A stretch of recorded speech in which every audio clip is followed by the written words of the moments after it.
소개해 주신 것처럼 저는 보스턴 대학교 퀘스트럼 스쿨 오브 비즈니스 스쿨의 교수로 봉직하고 있는 김종성입니다. 제가 이 보스턴 바이오 이노베이션 이코시스템에 대해서 공부를 한 지가 지난 6년 되었고요. 제가 보스턴 대학교의 교수로 지금 34년째 있는데 첫 20년에 비해서 지금 훨씬 공부할 게 많아진 그런 교수 생활을 하고 있습니다. 그래서 공부를 하면서 아직도 무서운 속도로 진전하고 있는 보스턴의 바이오 이노베이션 이코시스템에 대한 연구를 하면서 발표를 하다 보니 제목을 어떻게 해야 될까 고민하다가 알려진 비밀과 숨겨진 비밀, 많이 아는 분들은 많이 알고 계시겠으니까 known secret. 하지만 알려진 비밀도 평상시 보스턴에 관심을 갖지 않으신 분들은 오늘 같은 기회를 통해서 이제 알려진 비밀도 좀 들어보시고, 근데 알려진 비밀, 소위 말해서 신문에 나는 얘기만 들어가지고는 많은 도움이 되지 않으니까 그 뒤에 더 숨겨진 더 깊숙한 비밀, 그런 것들을 공부하는 게 제 직업이고, 그러면서 찾은 이야기들을 오늘 좀 나눠보도록 하겠습니다. 오늘 못다한 얘기는 제 이메일 주소를 여기다 적어드렸으니까 jkimjr 보스턴 BU.edu로 연락을 해주시면 제가 차근차근 답장할 수 있는 기회도록 하고, 또 혹시 페이스북을 하시면 페이스북에 제 페이지에 들어오시면은 아직도 일주일에 2번, 3번은 새롭게 일어나고 있는 알려진 비밀, 숨겨진 비밀들을 나누고 있으니까 참고해 주시기 바랍니다. 제가 이 강의를 알려진 비밀, 숨겨진 비밀을 참 여러분한테서 했는데, 오늘은 여기에 오신 분들이 주로 의사 선생님이라고 말씀을 들었고, 의사 선생님이지만 특별한 꿈을 가지신 분, 특히 앙트레프리뉴어라고 하죠. 창업의 꿈을 가지신 분들을, 바이오 창업의 꿈을 가지신 분들을 상대로 강의를 하는 것으로 저는 생각을 하고 있습니다. 만약에 그것이 아니면은 잘 새겨서 들으시기 바랍니다. 이 보스턴에 제가 34년째 근무를 하면서 보스턴 대학교에서 제 창문을 통해서 보면 보이는 곳이 이게 이 보스턴의 북쪽에 있는 보스턴의 강 찰스 리버고, 찰스 리버의 강북을 케임브리지라는 도시라고 부릅니다. 제가 30 몇 년을 여기서 하면서 케임브리지를 내다보면 제일 많이 눈에 들어오는 게 MIT라는 캠퍼스인데, MIT에는 상징적인 돔이 있습니다. 그래서 항상 MIT의 상징적 돔을 보면서 30 몇 년을 근무를 했는데, 최근에 MIT 쪽을 보다 보면 돔이 안 보이죠. 소위 말해서 돔은 여기 이렇게 조그맣게 있습니다. 그것 말고 그 뒤로 많은 크레인들과 많은 빌딩들이 올라가고 있음을 볼 수 있습니다. 아직도 케임브리지는 건설 중이고, 이 건설하는 것들이 전부 바이오 빌딩들입니다. 바이오 빌딩들은 보면 아주 특별하죠. 이 지붕에 굴뚝들이 있습니다. 벤틸레이션을 하고 이 H백을 스페셜하게 되어 있네. 그래서 이렇게 이 보스턴에서 보이는 캠브리지에 요즘에 있는 모든 빌딩, 고층 빌딩이든 중층 빌딩이든 전부 이 지붕에 이 굴뚝들이 잔뜩 있는, 이것이 소위 말해서 지금 여러분들께 소개해 드리려고 하는 보스턴의 바이오 혁명입니다. 그래서 오늘 요지를 드리고 싶은 얘기가 무척 많지만 요지를 좀 정리를 하면, 우선 보스턴이 얼마 전에 글로벌 넘버1 바이오 클러스터가 되었다. 그 다음에 이 뉴스를 듣고 세상에서 많은 질문들을 해왔다.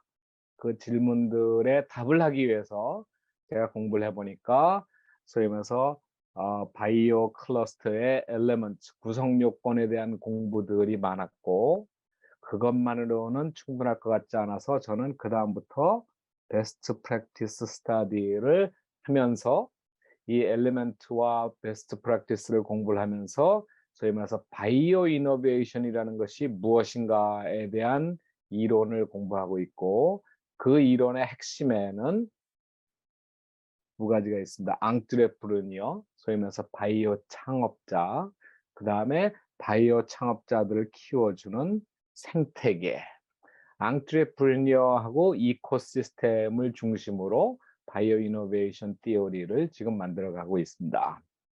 오늘 제가 말씀드리는 것을 뭐 이론 공부한다고 생각하지 마시고, 이런 이론이라는 게 있을 때 앞으로 내가 무엇을 좀 새롭게 해봐야 될까 같은 것을 같이 생각해 보는 기회가 된다면은 저한테는 가장 기쁨이 되겠습니다. 뉴스, 이게 이 보스턴이 원래 바이오 도시가 아닙니다. 이 보스턴이 넘버원 바이오 클러스터가 되었다는 것은 2016년에 처음 있는 이야기입니다. 2016년 전까지는 샌프란시스코가 바이오 이노베이션의 글로벌 넘버원 바이오 이노베이션 클러스터였고, 그것보다 약 20년 전에는 뉴욕, 뉴저지의 모든 화학회사, 제약회사들이 몰려있는 뉴욕, 뉴저지가 미국의 넘버원 클러스터였습니다. 2016년에 드디어 보스턴, 케임브리지가 샌프란시스코 베이 에어리아를 이기고 1등으로 등극을 했습니다. 이런 랭킹은 참, 이런 걸 랭킹을 한다는 게 참 재밌죠. 이 랭킹은 미국의 젠이라는 매거진에서 매년 하고 있는 랭킹입니다. 그래서 젠은 매년 5가지 기준으로 이 클러스터의 지역의 클러스터를 랭킹을 한다고 합니다. 5가지 기준이 뭐냐 했더니, 첫 번째가 NIH 펀딩. NIH라면은 여러분들이 잘 아시겠지만 National Institutes of Health죠. 소위 말해서 미국의 보건과 라이프 사이언스에 관련된 모든 연구를 지원하는 국립연구원이죠. 거기서 펀딩을 전 국가에 있는 연구소에 펀딩을 해주는데, 그 펀딩 금액이 2016년에 보스턴에 제일 많이 몰렸다. 두 번째가 이 리서치 펀딩에 버금가는 두 번째 중요한 펀딩이 소위 말해서 벤처 캐피탈 펀딩이죠. 소위 말해서 리서치를 통해서 생기는 새로운 기업들한테 투자를 하는 금액이, 보스턴이 2015년에 2 빌리언 달러를 벤처 캐피탈을 유치를 해서, 2 빌리언 달러는 한국 돈으로 약 2조 원이 되겠죠. 2조 원의 바이오 펀딩을 벤처 캐피탈로부터 받았다. 그리고 뭐 패턴트, 랩 스페이스, 넘버 오브 잡들을 칭해서 종합해 본 결과 보스턴 케임브리지가 이제 미국에서 최고의 바이오 클러스터가 되었다는 게 2016년의 데이터입니다. 그러니까 보스턴이 이렇게 된 게 약 7년 정도밖에 되지 않았습니다. 6, 7년밖에 안 된 새로운 현상입니다. 그래서 새로운 현상을 공부하는 거니까 아직도 공부할 게 많은 거죠. 그래서 이 랭킹이 얼마나 그때 반짝 랭킹인가. 그래서 제가 이 젠 랭킹을 2017년, 18년, 19년, 20년, 작년, 올해까지 계속 꾸준히 제가 들여다보고 있습니다. 그랬더니 이 지난 6년 동안 NIH 펀딩 늘어나는 거를 보면 매년 2배 가량이 막 늘어나고 있죠. 그래서 2016년에 NIH 펀딩 중에 약 5천억 원을 보스턴이 가져왔는데, 지금은 이제 3조 원을 가져온다고 합니다. 보스턴은 조그만 도시입니다. 여기에 3조 원의 리서치 펀딩이 왔다는 것은 대단한 거죠. 그거보다 더 놀라운 것은 지난 7년 동안 벤처 캐피탈 펀딩이 몰려오는 것도 보면 엄청난 이 증가세를 보이고 있습니다. 7년 전만 해도 2조 원이라는 큰 돈이 들어왔다고 놀랐었는데, 작년에 2022년 랭킹에 2021년에 받아들인 돈을 보니까 약 14조 원 정도가 들어왔다. 7년 사이에 7배가 늘은 거죠. 그리고 랩 스페이스도 이렇게 보면 그래서 엄청나게 지금 이 아까 사진에서 보여드린 것처럼 빌딩들이 올라가고 있고 인력도 늘어나고 있고 보스턴은 정말 이제 세계에서 최고 가는 바이오 클러스터가 되었다. 이 바이오 클러스터의 핵심은 두 가지로 볼 수가 있습니다. 첫 번째는 벤처 캐피탈 이 인베스트먼트가 보여주는 이게 소위 말해서 벤처 캐피탈인 것은 참 이게 스타트업이죠.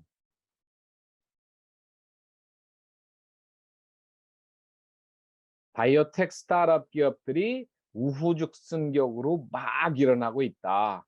그래서 벤처 캐피탈 유치 금액이 아주 기하급수로 성장을 한다 하는 게 첫 번째 팩토고, 바이오 클러스터의 두 번째 엄청난 팩터는 소위 말해서 글로벌 빅파마 회사들이 몰려든다. 전 세계의 탑 20 바이오 빅파마 회사들 중에 19개가 이제 보스턴에 메이저 리서치 센터가 있습니다. 파이저라든지 노바티스라든지 사노피스라든지 존슨앤존슨, 뭐 일본 회사 타케다 같은 일본 회사는 보스턴에 있는 바이오텍 회사 밀레니엄을 통째로 인수해 가지고 일본에 있는 신약 개발하는 팀들이 이제 보스턴으로 거의 다 이사를 올 정도로 타케다 일본 제약회사 타케다의 글로벌 헤드쿼터를 보스턴으로 옮겼다. 그 정도로 보스턴에 빅파마 회사들이 몰려든다. 빅파마 회사들은 소위 말해서 이 스타트업들이 만들고 있는 혁신적인 뉴 테크놀로지를 인수를 해서 자기네 파이프라인으로 빌드를 하려고 몰려드는 거죠. 그래서 이게 보스턴 피나미넌이 되었습니다. 지난 한 10년 동안 이루어진 이 보스턴에서 일어난 이런 일을 가지고 세계에서 주목을 하고 특히 2018년에 바이오 인터내셔널 미팅이 컨벤션이 보스턴에서 있었는데 그때 세계에서 몰려든 한국까지 포함해서 세계에서 몰려든 사람들이 한 질문이 두 가지였습니다. 어떻게 보스턴은 이러한 바이오 이노베이션 생태계를 구축했는가? 그거보다 더 절박한 질문은 우리나라에도 그런 바이오 혁신 생태계를 만들 수가 있을까? 그래서 이 질문에 대해서 대답을 하기 위해서 제가 데이터를 모으고 정보를 모아서 알려진 비밀, 숨겨진 비밀, 이런 혁신 생태계를 만든다면 한국도 그렇고 많은 나라에서 정부의 역할이 중요하다고 생각을 합니다. 한국뿐만 아니죠. 일본도 그렇고 싱가포르도 그렇고 뭐 독일도 그렇고 프랑스도 그렇고. 사실 매사추세츠, 보스턴이 속해 있는 매사추세츠 주의 주지사로 2007년에 당선된 드벌 패트릭이라는 주지사가 사실은 보스턴 바이오 생태계 혁신 이 법을 만들고 이 법을 만들어서 10년 동안 매년 1,000억 달러씩, 매년 1,000억 원씩 10년 동안 1 빌리언 달러, 그러니까 1조 원을 투자를 하겠다고 했죠. 그래서 그 공약을 정말 지켰습니다. 그래서 2007년부터 2017년까지 매년 매사추세츠 주정부는 매사추세츠 라이프 사이언스 센터라든가 매스 바이오라는 이런 기관들의 힘을 입어가지고 보스턴에 어떻게 하면 바이오 산업을 활성화할 수 있는데 투자를 할 수 있을까 해서 10년 동안 투자를 했습니다. 사실 주정부에서 1년에 1,000억 원씩을 100 밀리언 달러씩을 매년 쓴다는 것은 그렇게 쉬운 일은 아닙니다. 한국 정부의 바이오 R&D 예산을 전부 모으면은 요즘에 약 4 빌리언 달러가 된다고 하죠. 한국 정부의 전체에서 4 빌리언 달러를 하는데 그것이 한 지역에 얼마나 갈지 생각을 해보면은 이 투자가 꽤 상당하다고 짐작할 수가 있습니다. 하지만 더 중요한 사실은 정부 돈 1 빌리언 달러로 이 생태계가 만들어진 건 아니죠.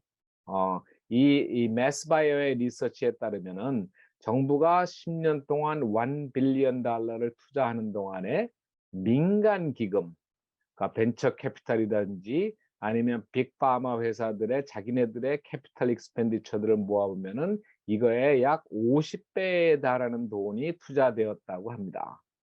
정부 돈이 1 빌리언 달러가 투자되는 동안 민간 기금이 50, 그러니까 이게 정부 돈의 좋은 마중물이 된 것이다 하고 볼 수가 있겠죠.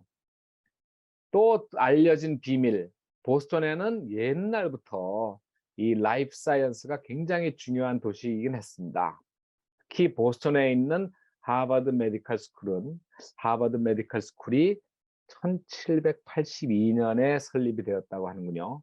그러니까 지금부터 약 350년 전부터 메디컬 스쿨이 있었고 그 이 메디컬 스쿨에 소위 말해서 부속된 병원, 여러분들이 의사 선생님이시니까 다 아시겠지만 전 세계의 하이스트 랭킹에 다 올라 있는 종합병원, 전문병원, 칠드런스 하스피럴, 데나파버 캔서 암 종합병원, 암 전문병원 그런 것들이 보스턴의 메디컬 스쿨에 있으니까 이런 것들이 이 라이프 사이언스의 진전을 가져오는데 정말 큰 역할을 했겠죠. 그래서 하버드 메디컬 스쿨이 이 분명히 큰 일을 했을 것이다. 그러니까 의사 선생님들이 중요하다. known secret 세 번째 재밌는 것은 근데 보스턴을 와 보시면 아시겠지만 하버드 대학교하고 MIT하고 캠퍼스가 좀 떨어져 있습니다. 뭐 그렇게 많이 떨어지지 보스턴이 조그만 도시니까 많이 떨어지지는 않고 지하철 정거장으로 세 정거장이 떨어져 있는데 근데 보스턴의 그 많은 바이오텍 스타트업들은 하버드 메디컬 스쿨이나 하버드 유니버시티 캠퍼스 근처에 있지 않고 MIT 근처에 있습니다. 아실지 모르겠지만 MIT는 공과대학이죠. 공과대학이고 MIT는 의과대학이 없습니다. 그런데 MIT의 이 공과대학 교수들이 저하고 골프 치면서 맥주 마시면서 21세기에 들어오면서 이런 농담들을 자주 했었습니다. 야, 암이라는 문제를, 캔서라는 문제를 하버드 메디컬 스쿨에 있는 이 MIT 사람들은 하버드 메디컬 사람들을 멍충이라고 그러죠. 그래서 하버드 메디컬 스쿨에 있는 그 멍충이들한테 암이라는 문제를 그냥 맡겨놓고만 있었더니 쟤네들이 도저히 해결을 해내지를 못한다.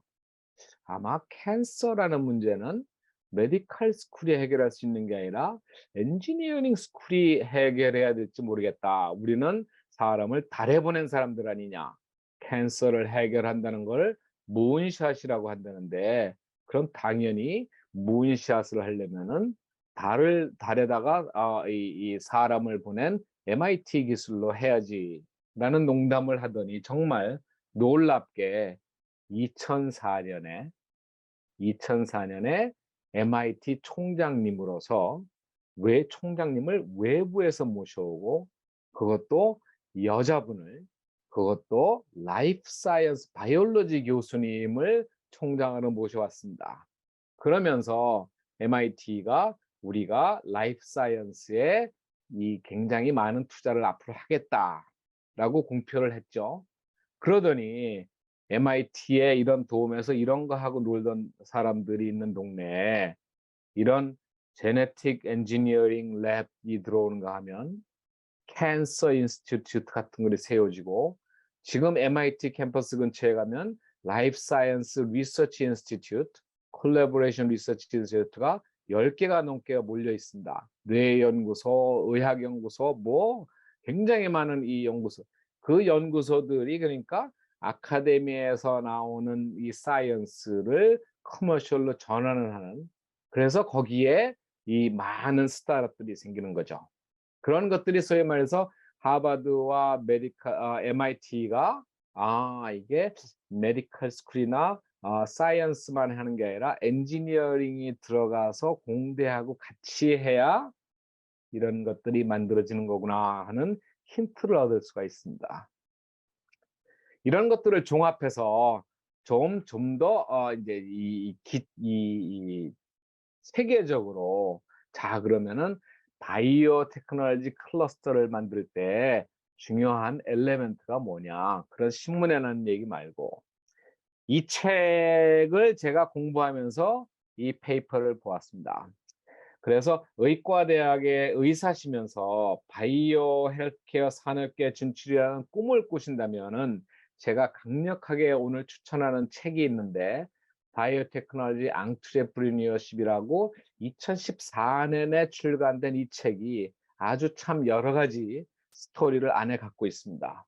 제가 아직도 공부를 하고 있는데 약 1000페이지에 가까운 아주 방대한 거기에 한 챕터에서 바이오 클러스터를 이루는 5가지 중요한 엘레멘트. 첫 번째가 사이언스입니다. Abundance of high quality academic research가 있어야 된다. 두 번째는 seasoned and experienced biotechnology 앙트레프리녀가 있어야 된다. 앙트레프리녀가 한국말로 뭐라고 할지가 잘 감이 오지 않아서 저는 그냥 앙트레프리니어라는 말로 자주 씁니다. 앙트레프리니어는 어떻게 쓰면 사업가가 되기도 하고 창업가가 되기도 하고 기업가가 되기도 하고 근데 사이언스 기업에서는 기업가라기보다는 사이언스를 사업화하는 특별한 재주를 가진 사람들 과학으로 사업을 만드는 특별한 재주를 가진 사람들이 제가 생각하기에 바이오테크놀로지 앙트레프리니어라고 생각을 합니다. 그 다음에 앙트레프리니어가 많아서 스타트업들이 생기면은 이제 벤처 캐피탈, 투자를 할 수 있는 벤처 캐피탈이 넉넉하게 있어야 된다. 벤처 캐피탈이 없으면은 투자가 안 돼서 이런 과학을 마음껏 사업화할 수 있는 게 모자르죠. 그 다음에 이제 소위 말해서 휴먼 리소스, 5번째가 랩. 이 랩이라는 게 참 중요하죠. 이 실리콘밸리에서 왜 이 한창 IT 산업이 부음을 할 때 실리콘밸리에서는 스티브 잡스도 그랬고 많은 사람들이 그러하지 차고에서 창업을 한다고 하죠. 바이오는 차고에서 창업을 할 수가 없습니다. 그죠? 특성상. 그래서 랩 건물들이 말하는데 그거 만들기가 그게 심상치 않은 일이다. 그렇게 해서 5가지 엘레멘트 이렇게 5가지 엘레멘트를 잘 들여다보고 있으면 그러면 이제 각 도시나 지역을 비교를 할 수가 있습니다. 그죠? 보스턴이 1등이라 그랬는데 사이언티픽 리서치가 분명히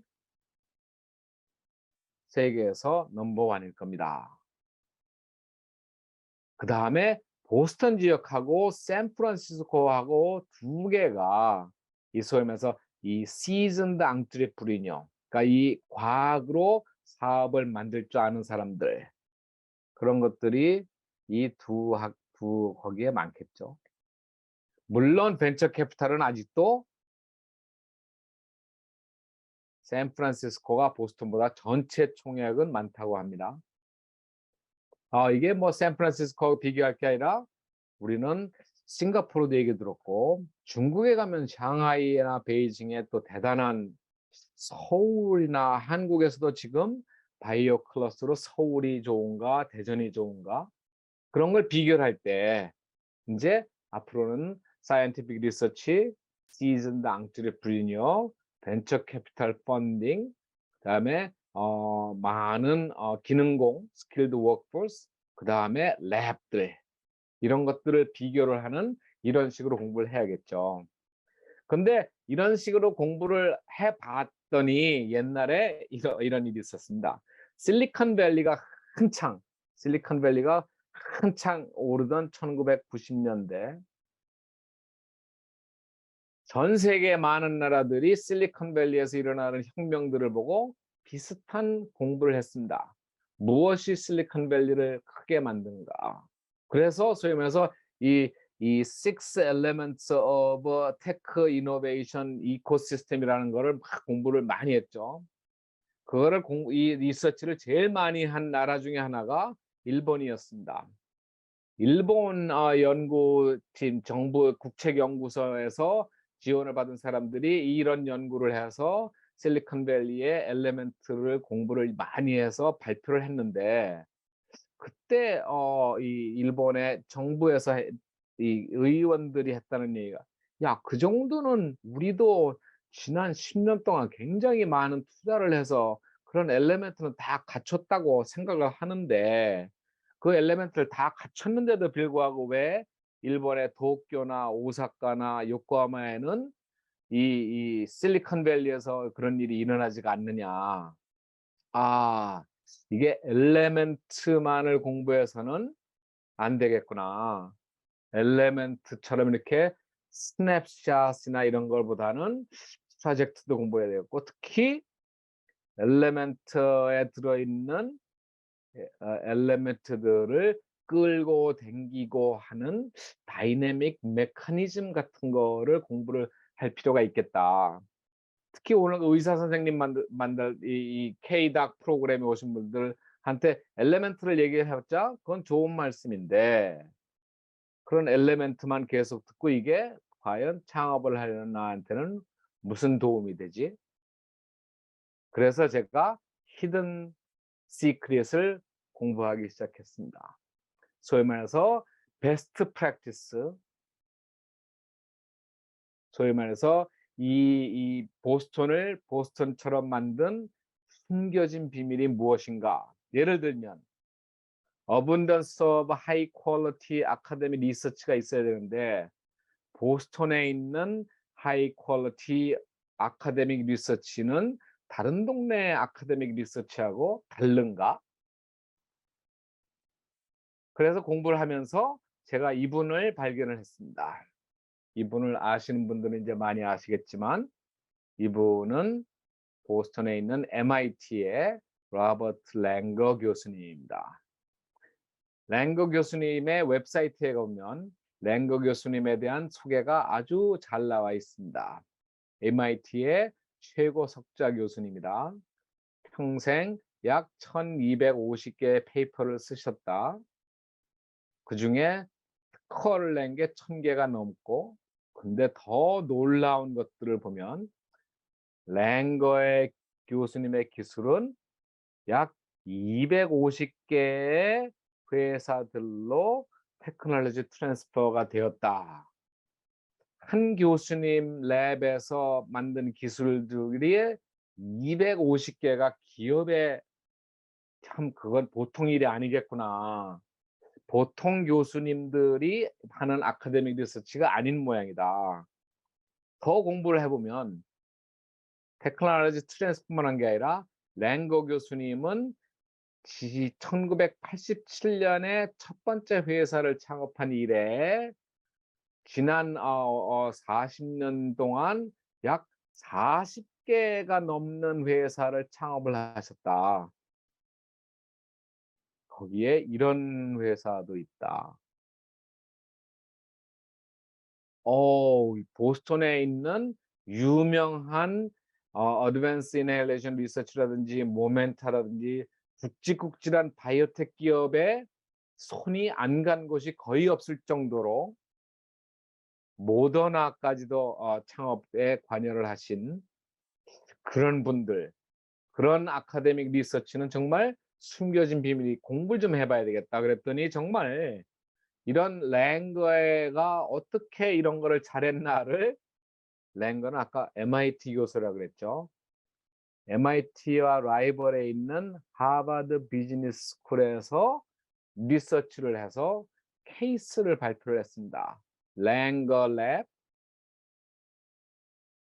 Commercializing Science, 어떻게 과학을 사업화를 하나 해서 아주 깊숙하게 랭거 랩은 어떻게 다르고, 그것을 하는데 정부가 어떻게 무슨 지원을 할 수가 있고, 이런 걸로 해서 비즈니스를 만들었을 때 그 캐피탈이 어떻게 이 벤처 캐피탈이 투자를 할 수가 있고 그런 것들에 대해서 아주 상세하게 특히 제가 알고 싶은 비밀 어떻게 랭거 교수는 다른 교수님들하고 달리 이 수많은 회사들의 이 사업화가 가능한 기술들을 만들었고 스스로 40개의 회사 40개가 넘는 회사를 창업하셨는가.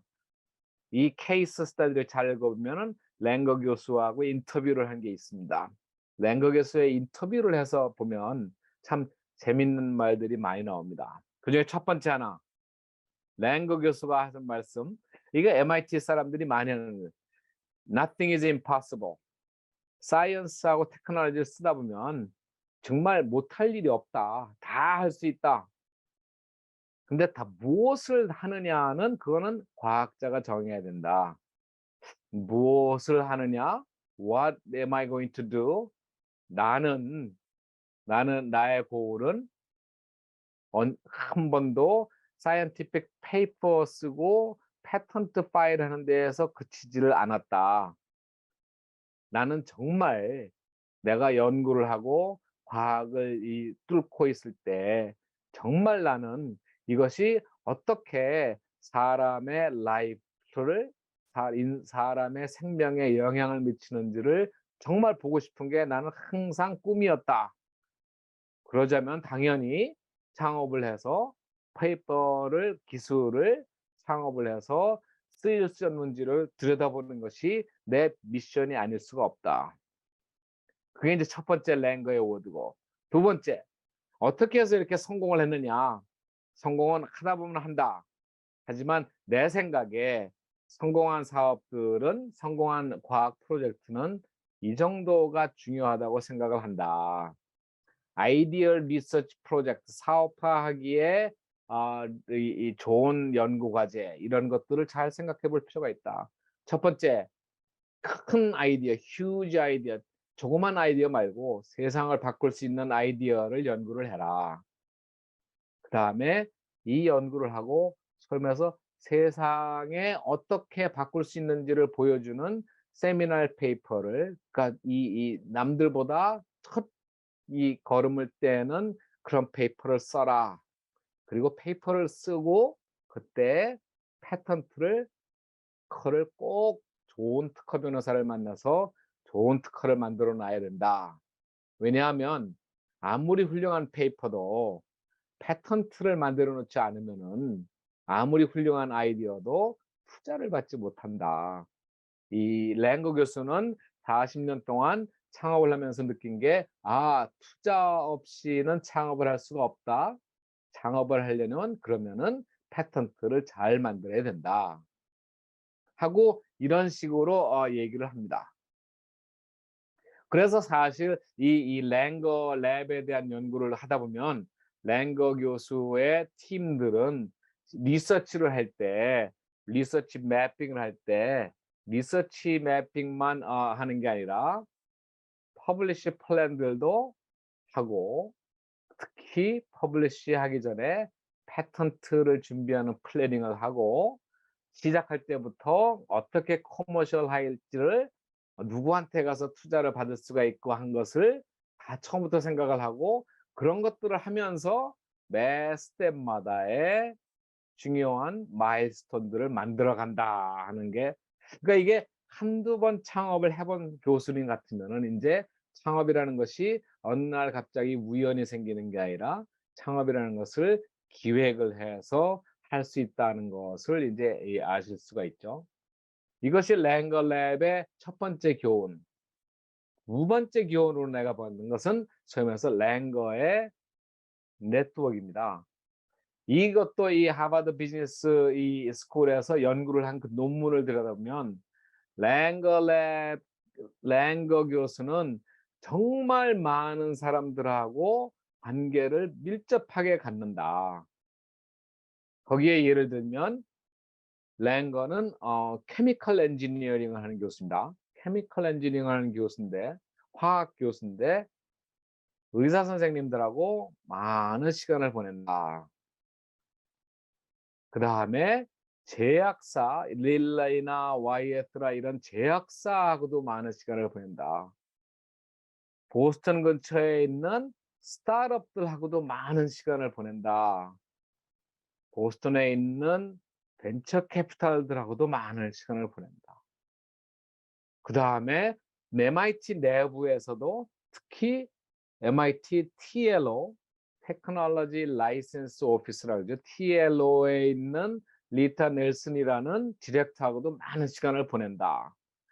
어유 교수님이 랩에서 자기 연구원들만 하고 하는 게 아니라 정말 다양한 사업을 한다는 것은 다양한 분야의 네트워크를 가져야 되는 거구나.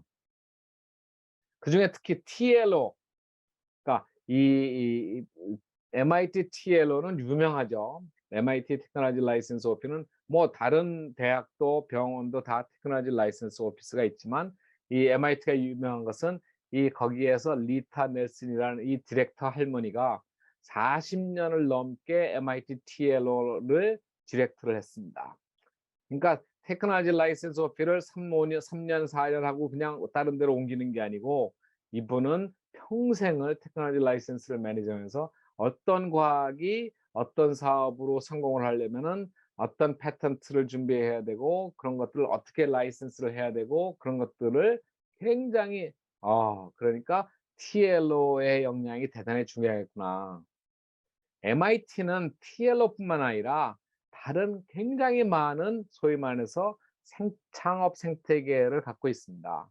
여기 보면 TLO라고 이렇게 가운데 조그맣게 있죠. TLO 테크놀로지 라이센스뿐만 아니라 스폰서 프로그램이라든지 벤처 멘토링이라든지 MIT의 인더스트리 리에이전 프로그램이라든지 ILP라든지 어, 어, 이 다른 많은 이 창업 지원 프로그램들이 있고 그다음에 또 더 나가서 MIT의 학생들을 위한 이 오가니제이션, 스튜던트 오가니제이션도 많이 있죠. 그러니까 이 창업 지원을 하기 위해서 만든 프로그램들이 많이 있습니다. MIT의 유명한 100K 10만 달러 상금 주는 경연대회라든지 이게 MIT 교수님들이나 MIT 교수님 랩에서 일하는 사람들은 창업이라는 것을 정말 꿈을 맨날 호흡을 갖고 하는구나 하는 것들을 알 수가 있죠.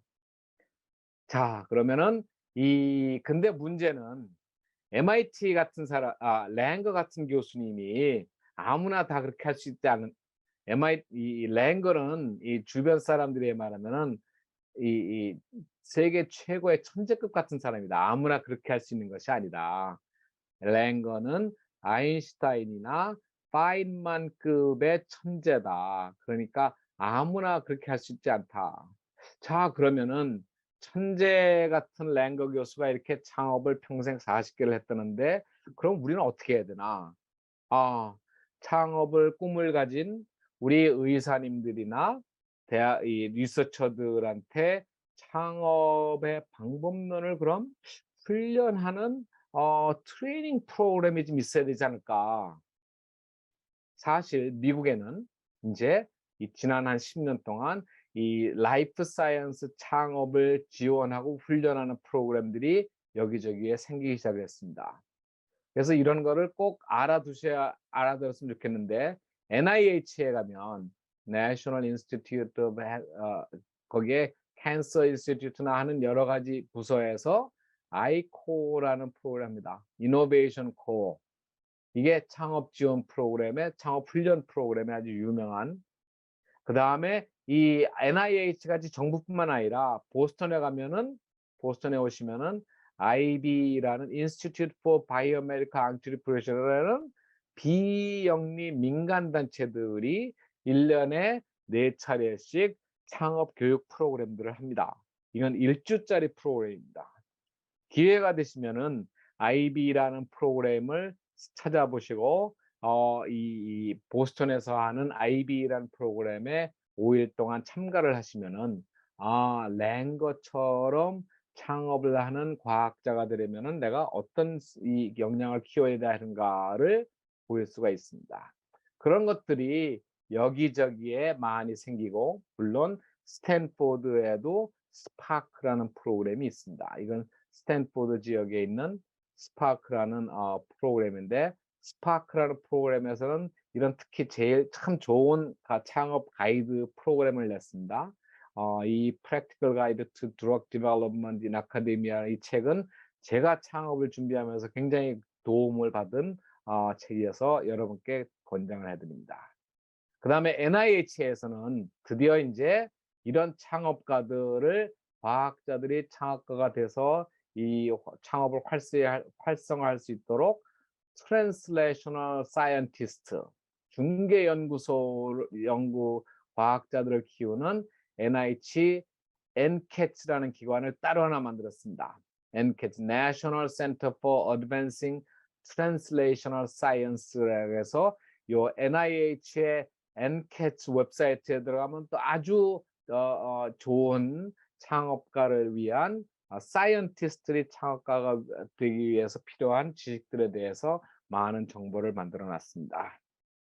자, 랭거 교수 하나만 얘기하다가 하루 종일 시간이 다 갔는데, 랭거 교수에 대한 교훈을 그래서 좀 들여다보면, 랭거 교수가 했다시피 논문을 써서 어떻게 공부를 해야 되겠는가라는 것도 새로운 생각을 하실 수가 있고, 랭거 교수가 항상 얘기한 것처럼 큰 공부를 좀 해야 되겠다. 큰 공부를 좀 해야 되겠다. 네, 두 번째, 랭거 교수가 네트워크가 많다 그랬죠. 내 일상에 네트워크를 키워서 새로운 기회를 만들어야겠다. 특히 다른 전공을 하시는 분들, 다른 직업을 가지신 분들한테서 도움되는 얘기를 많이 배우겠죠. 그 다음에 세 번째, 앙트레프리니어가 되기 위한 방법론이라는 것도 공부를 해야 되겠다. 사업도 과학입니다. 사업도 과학인데 우리는 사업을 그냥 하지 사업을 공부를 하지는 않죠. 그래서 사업을 과학이니까 공부를 해야겠다. 자, 이 히든 시크릿 넘버 1만 하다가 시간이 거의 다 갔는데, 이 두 번째, 세 번째는 좀 빨리 할 수밖에 없겠습니다. 두 번째 히든 시크릿, 제가 이 5가지 엘리먼트 중에 랩 스페이스가 된다고 했죠. 보스턴에 가면 참 유명한 독특한 랩이 있습니다. 랩 센트럴이라고, 랩 센트럴이라는 공동 창업 공간이 있습니다. 랩 센트럴이라는 것이 약 7년 전에 문을 열었는데, 8년 전에 문을 열었는데, 그 문을 열 때 그것을 만든 창업자가 제 친구 요하네스입니다. 요하네스 프로하프는 독일 분인데, 그분이 창업을 하시면서 여러 가지 경험을 바탕으로 이 공간이 정말 필요하다 해서 요런 랩을 만들어서 25개의 기업들이 가서 공동 장비를 쓸 수 있는 공간들을 만들었습니다. 왜 이런 걸 만들었냐? 사이언티스트들이, 아니면 의사 선생님들이 중요한 잡을 그만두고 리서치를 이제 사업을 하시겠다, 창업을 하면 바로 이 자기가 가진 사이언스를 가지고 트랜슬레이셔널 사이언스 이 익스페리먼트를 막 해야 될 텐데, 당장 이 랩에서 나와서 창업하면은 랩을 꾸리는데 6개월이 들어가 버린다. 6개월만 들어가야인가? 이 어렵게 만든 이 엔젤 펀딩한 것 중에 $1,000,000, 10억 원이 쉽게 쑥 걸로 들어간다. 그 시간에 그 돈을 실험을 해서 정말 이 뇌사이언스를 밀고 가는데 집중해서 쓰면은 훨씬 성공 가능성이 높아질 텐데, 이러다가 이 과학자들이 김이 빠져가지고 실패를 못하는 경우를 많이 본다.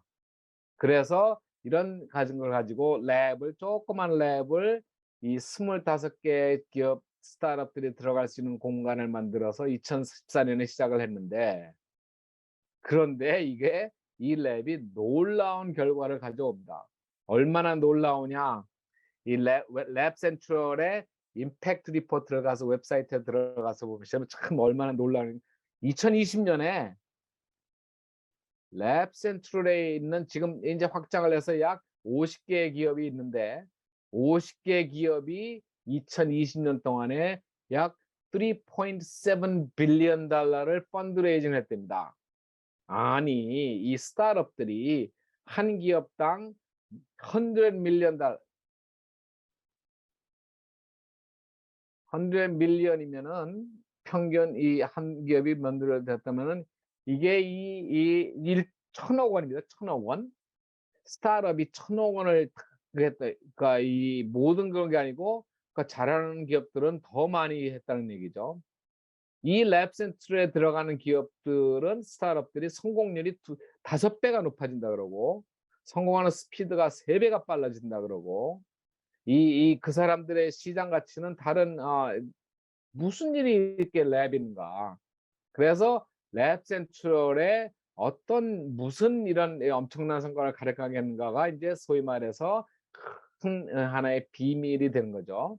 그래서 랩 센트의 커스터머, 레지던트들, 랩 센트의 스폰서들, 랩 센트에 투자를 한 가버먼트, 스테이크홀더 무슨 베네핏이 있는가. 특히 랩 센트에 들어가 있는 기업들을 한테 보면 우선 첫 번째, 제일 먼저 쉬운 게 instead of 그러니까 소위 말해서 아까 그랬죠. 창업을 해서 회사를 만들어 가지고 랩을 차리려면 1 빌리언 달러, 1 빌리언 달러 10억 원이 쉽게 들어가는데 그 대신에 그냥 벤치 하나 월세를 400만 원 내고 월세를 내고 벤치 하나를 쓰고 그거를 가지고 온갖 장비를 그게 훨씬 소위 말해서 이 자금, 투자 자금을 효율적으로 사용하는 거다. 두 번째, 여기에 가면 온갖 머티리얼, 리전이나 모든 머티리얼 이런 것들을 공동 구매를 해줍니다.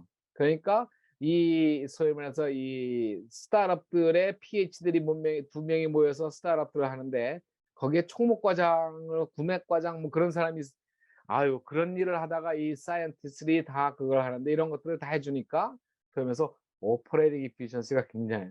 세 번째 진짜 중요한 거는 랩 센트럴에 있으면은 요 회사가 벤치 하나가 회사 하나고 요 회사가 또 벤치 하나고 회사고 요 벤치에는 또 다른 회사가 있고 요 조그만 공간에 25개 회사들이 뽀글뽀글 몰려 있으니까 그러면서 콜라보레이션들을 하는 일들이 생긴다.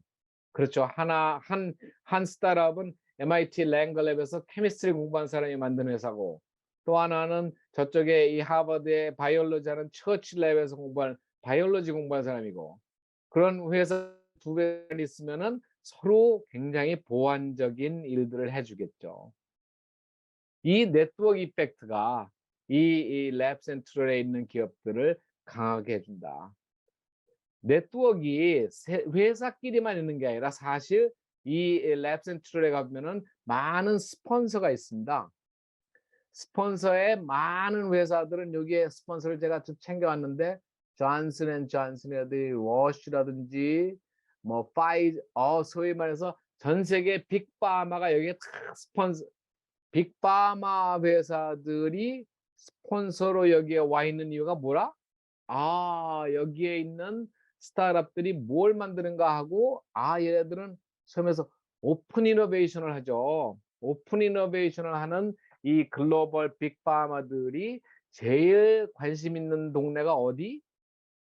이 MIT, 하버드, 보스턴 대학 나온 스타트업들이 한 그런 애들이 50개, 70개가 빠글빠글 모여 있는 이 랩 센트럴에 가면은 첨단 스타트업들이 뭘 하고 있는지 알 수가 있겠죠.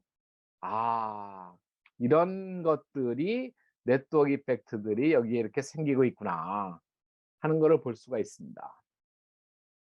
자, 랩만 만들어 놓는다고 한 게 아니라 랩에서 어떤 일들이 일어나고 있는가. 그러니까 한국의 랩처럼 외부인 출입 금지하고 문 닫아놓고 큰 비밀스러운 일을 하는 게 아니라 오픈하고 쉐어하고 주변에 있는 큰 회사들과 자주 교류하고 그렇게 디자인을 해야 되겠구나. 그렇게 그런 랩에 가서 창업을 해야 되겠구나. 그래서 랩 센트럴 이야기에서 얻는 교훈 여러분들을 위해서 창업을 해서 제일 중요한 거는 사이언스다. 뭐든지 사이언스에 필요한 일들만을 모아서 할 수 있도록 다른 거를 다 해주는 그런 것이 필요하다. 집중하고. 두 번째, 사이언스도 내 사이언스 하나만 가지고 창업을 할 수 없다. 내 사이언스와 융합을 해서 도움이 될 주변 과학과 기술들을 열심히 찾아서 콜라보레이트를 해야 된다.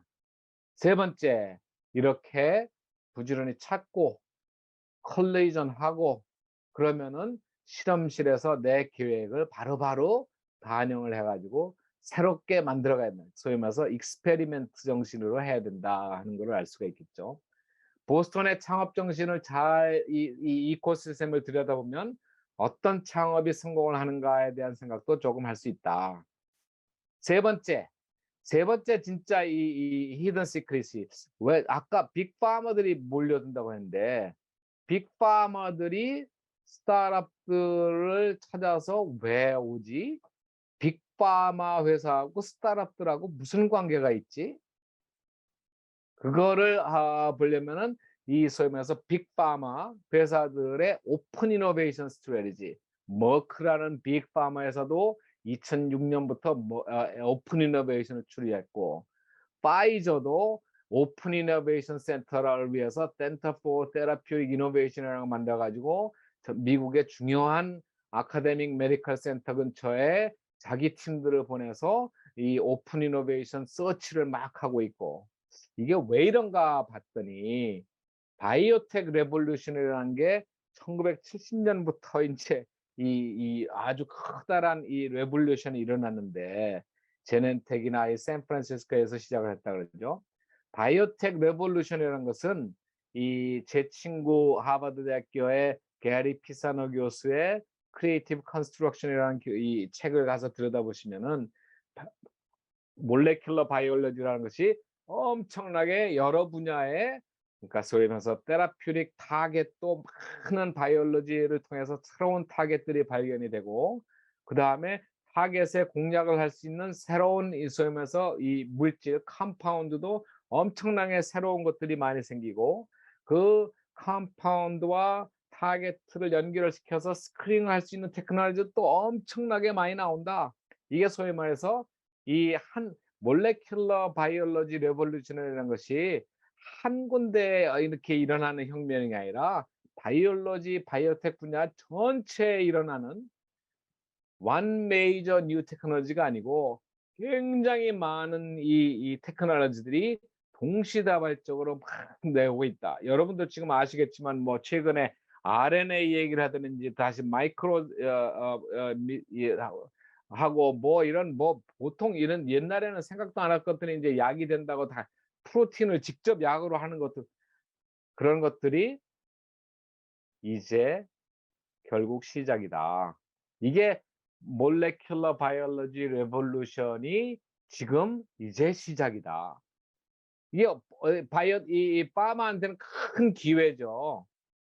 큰 기회이기도 하지만 사실 파마스유티컬 회사들한테는 이게 커다란 어려움이기도 합니다.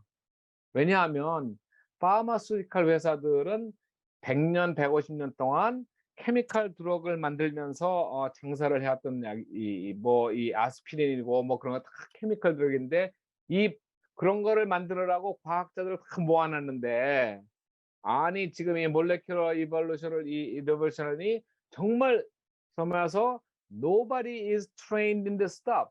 우리 회사에 이런 거 할 수 있는 사람이 내부에 없다. 그러니 어떻게 해야 된다? 외부에서 콜라보레이션을 해야 된다. 외부에 누구랑 콜라보레이션을 해? 그러니까 외부에서 이런 거를 만드는 앙트레프레니어들한테 기회가 오는 거다. 이 과정을 통해서 드디어 옛날에는 파마스유티컬 회사가 드럭 신약 개발, 베이직 리서치부터 프리클리니컬 스크리닝, 소위 말해서 임상 시험, FDA 리뷰 앤 매니팩, 이거를 전부 다 했습니다. 트레디셔널 파마스. 근데 앞으로 생기는 바이오텍은 앞에 있는 베이직 사이언스나 클리니컬 프리클리니컬 리서치는 이거는 우리가 하기에 너무 힘들다. 너무 여기저기서 많이 나오니까. 그러니까 새로운 형태의 바이오텍 컴퍼니들이 이런 걸 하고 뒤에 빅파마들이 오픈을 이게 소위 말해서 이런 걸 두고 경영학에서는 밸류 체인 디스인티그레이션이라고 합니다. 이런 일들이 컴퓨터 인더스트리에서 일어난 게 1980년, 1990년 실리콘밸리가 이 디지털 세상을 열어갈 때 컴퓨터 인더스트리의 밸류 체인 디스인티그레이션이 일어났습니다. 그런 것처럼 2010년 정도부터 이 바이오텍 인더스트리의 제약 산업의 밸류 체인 그러니까 많은 기회가 생긴다. 자, 오픈 이노베이션이라는 얘기를 이제 들어보니까 여러분들이 창업을 하면 우리의 고객은 환자도 고객이지만 환자한테 약을 진짜 만들어서 임상 실험을 하고 해야 될 빅파마 회사들이 우리의 고객이구나. 그들이 무엇을 필요로 하는지를 빅파마가 뭘 필요로 하는지를 잘 준비해서 제공을 하면은 스타트업이 성공을 할 수 있구나. 빅파마들은 그 회사들의 기업 규모상 빅 비즈니스로 해서 약 하나 가지고는 안 되는 거. 그래서 플랫폼 기술이라는 것들이 중요하구나. 이 스타트업을 해서 바이오 산업계 진출을 꿈꾸시는 의사 선생님한테 오픈 이노베이션은 이러이러한 교훈을 줍니다. 자, 제가 가진 시간을 벌써 10분 초과해서 알려진 비밀, 숨겨진 비밀을 조금씩 나눠드렸는데 앞으로도 찾을 게 많죠.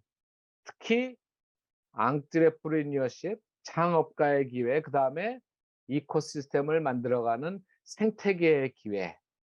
우리나라는 창업가도 키워야 되고 생태계도 키워야 되죠. 같이 하시는 기회로 생각하시고 랭거가 뭘 했는지 랩센트럴은 어떻게 만들어지는지를 공부하시면서 그래서 마지막으로 예비 창업자 여러분께 이 서제션을 하자면은 앙트레프레니어라는 것을 앙트레프레니어처럼 공부하고 앙트레프레니어에게 물어보고 앙트레프레니어 연습하기를 특히 글로벌 앙트레프레니어가 되기 위해서 그런 기회를 많이 가지시기 바란다 하는 것으로 제 마지막 말을 마치고 여러분들을 보스턴에서 뵙기를 기대하겠습니다. 감사합니다. Good luck. 네, 교수님 귀중한 강연 감사드립니다. 네, 몇 가지 질문이 있어서 간단히 질문을 드리고 답변을 좀 듣는 시간을 갖고자 합니다. 네, 손윤정 대표님 도와주셨네요. 감사합니다. 네, 그럼 질문 몇 가지 드리겠습니다. 의대생 질문이신데요. 곧 졸업을 앞두고 계신데 바이오 헬스케어 진출이라는 꿈을 갖고 계신 분인 것 같습니다. 근데 이분의 질문은 의대를 졸업하자마자 해당 분야 공부를 하고 바로 창업하는 것이 나을지 아니면 관련 과의 전문의를 따고 나서 창업을 바이오 헬스케어 진출하는 것이 나을지 요 질문 포인트인데요. 그래서 전문의의 어떤 하고 가는지 나을지 아니면 바로 의대 졸업하자마자 가는 게 나을지에 대한 질문인 것 같습니다. 그런 어려운 질문을 하시면 제가 꼼짝 못하죠. 뭐 either way 꿈을 가지고 끼를 가지고 첫 발부터 창업으로 가서 부딪혀 보시는 것도 성공을 할 수 있는 주커버그 같은 창업이 되고 랭거 교수님 같이 과학을 더하고 연구를 더해서 정말 뛰어난 과학을 뛰어난 의학을 아신 다음에 창업을 하는 것도 방법이고 창업에는 one format fits all이라는 그건 없는 것 같습니다. 자기의 사정과 자기의 특색과 자기의 꿈에 맞춰서 앞으로는 창업하고 또 창업하다가 실패한 다음에 또 다시 전문에 가서 하고 왔다 갔다 할 수 있겠죠. 제 생각에는 창업하고 그 경험을 바탕으로 대학원에 가서 PhD를 다시 하는 것도 좋은 생각이라고 생각합니다.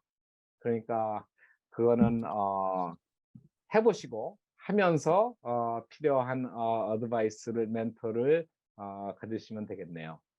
어려운 질문이었습니다. 감사합니다. 네, 두 번째 질문 한 두 가지만 더 드리겠습니다. 그 미래의 바이오 헬스케어 분야에서 어떤 분야가 유망하다고 생각하시는지 교수님의 개인적인 의견이 궁금하다고 합니다. 네. 그거를 지금 짐작을 하면은 그거는 이미 좋은 미래가 아니겠죠. 미래는 앞으로도 계속 늘리고 깜짝깜짝 놀란 미래가 나오겠죠. 뭐 이 모더나라는 회사가 메신저 RNA라는 테크놀로지를 가지고 사업화를 한 게 지난 10년 동안 했습니다. 10년 동안 수조 원의 투자를 들였으면서도 아직도 약을 못 만들고 그랬을 때 그 뒤에 코로나라는 사태가 나서 코비드 백신을 메신저 RNA를 가지고 아주 만들어내서 크게 성공을 한 사례도 있죠.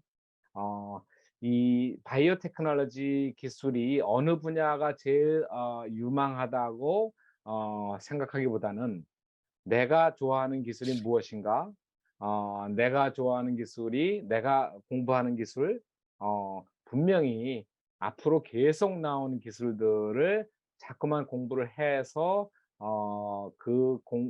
이 공부를 한 바탕으로 어떤 사업 기회가 될 수 있는지를 이 explore하고 experiment하는 그 정신이 중요하다고 생각하겠습니다.